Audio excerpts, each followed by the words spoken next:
Hello everybody, this is Evan Abrams for PremiumBeat.com, and in today's After Effects tutorial we're going to talk about anonymizing someone's face using the mask tracking ability of Adobe After Effects CC. It's pretty easy, it's very unique and new, and I think you'll enjoy it. And it gets over that difficult part of sort of masking out people's faces when they start moving around during an interview, or they're walking somewhere in footage, or you need to sort of blank out a license plate that moves along. But the big thing is that it'll track some kind of feature, and I'll show you how to make it work. Let's open up After Effects and start anonymizing. So the first thing in After Effects to do is to bring in your footage. Once you've acquired the footage you need, you just have to import it into here. You can do that by double-clicking or by right-clicking, going down to Import and File, or however you want to do it. Now, you take the footage and then you just drag it onto a new comp to create a new composition that is the size and duration of your footage. Since I'm assuming you're going to be exporting this back out as the exact same size, or just simply importing the AEP and then taking the comp and putting it into Premiere. So we don't want to mess with the size of anything. We want to preserve the quality and size and everything we've got going on. So first off, you want to basically find the subject that you wish to sort of block out. And now we're going to make use of this fantastic new feature that only works on adjustment layers. So you have to make an adjustment layer first, and this adjustment layer will be controlling the way in which things are sort of made anonymous. So I'm going to do this by applying a mosaic. And the mosaic effect, when applied to an adjustment layer, applies the effects on that adjustment layer to anything below it. And what I would like to do is not only put a mosaic on there, but also a slider control. And I'm going to set up the horizontal and vertical blocks to be linked to that slider control, like so. And I'm going to have the horizontal blocks be multiplied by 16 and the vertical blocks be multiplied by 9, meaning whatever I put the slider control to, that is going to be sort of how many, 16 by 9, 32 by 18, and so on.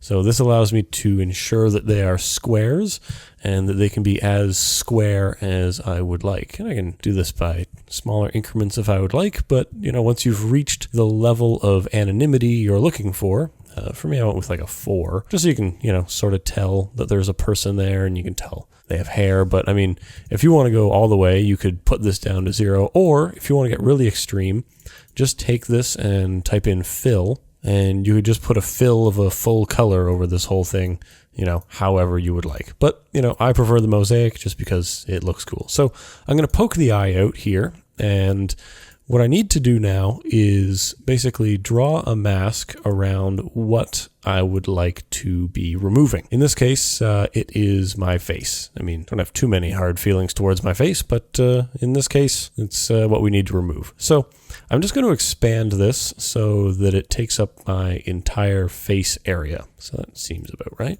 You can rotate it or however, but draw the mask on as close to where you would like it, but allow for some room for error. So now, when I put the eyeball back on, you can see it's got this weird circle around my head. Now, I also go into the mask here and I feather it out. Just feather it about 50, I think should be good. Which seems good enough for me.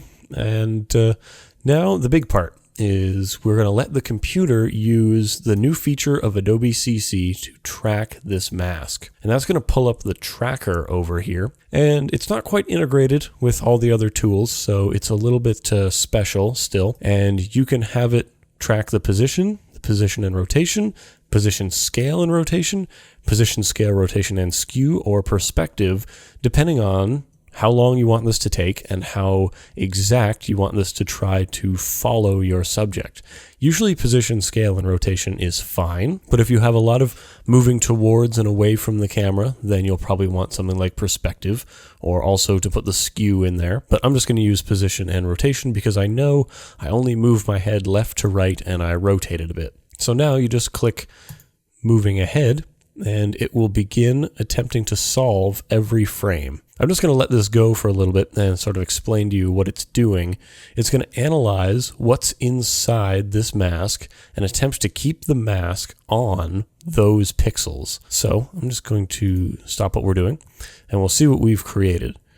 What it's done is it's created a new mask path, which means it's editing the handles, and basically it's selecting like this, and then it is, scaling, rotating, moving, and it's doing all of those things on every frame to keep this thing in line. So you can see the one that I did there was a big mistake. And you can always go back and you can select that mask, and you can always press play and it'll try to solve over anything that you've done, and it'll just keep going in one direction until you say stop. And you can go ahead by one frame if you'd like. You can go backwards, but in general, from wherever you are, it's going to start solving from that point. And that is about all that you need to do. Making people anonymous, making license plates anonymous, blocking out people's faces has never been easier. A few things to remember when using this technique, though. The first is that there aren't too many options around it. This is not a good technique for replacing planar tracking, for example, just because it is not very exact. It works with rough numbers, and it works with a rough approximation of where it should be, which makes it ideal for this kind of thing only. All right. And another thing to remember is that if you don't have areas solved, as in there are no keyframes here, then that's kind of where you're stuck at. But this can automate and save you so much time. If all you're interested in doing is filming some interviews with people or making sure your footage is usable in documentaries, then this is absolutely the technique you need to use. And I'll say this, I think, a third time through this tutorial. This is only available in the current edition, Adobe CC.